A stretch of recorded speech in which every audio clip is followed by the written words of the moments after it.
Hi friends मु सुजाता आपण मानक स्वागत करुँची मोर यूट्यूब चैनल को मु किछि लिखिछि जहाँकि आपण मानक सह मु शेयर करने को चाहूँगी।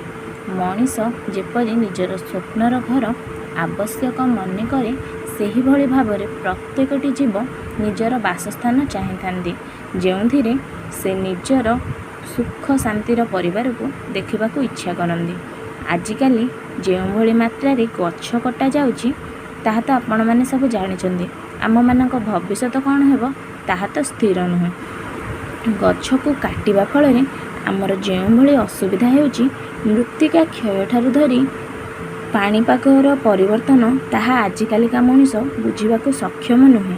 तेणु आमे आमर सुविधा पाई गछ को काटी विभिन्न पशुपक्षी को असुविधार सम्मुखीन होगा छाड़ी दे थाउ। एही कथा को भाबी टिकी चढ़ईटीए मनीषों द्वारा से केउं भली हैरान होउछि ताहा एही कविता माध्यम वर्णना करिछि। छोट पक्षीटी खोजुछि गछ बांधिब तार बसा, छोट पक्षीटी खोजुछि गछ बांधिब तार बसा, सेई बसारे लुचि रहिब तार सबु आशा। पहाड़ पाख झरणा कूले पाइला सीए गछ, पहाड़ पाख झरणा कूले पाइला सीए गछ, बसा बांधि सारी निजको निजे मणिला सीए तुच्छ। भाविला मने मानवर बुद्धि केते, गछ को काटी घर को तोले हैरान करे मते।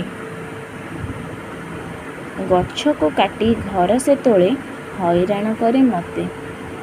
प्लीज़ आपण मानक जदि भिडियोटी भल लगी तेणु दयाकोरी लाइक शेयर एंड सब्सक्राइब करे नेबे।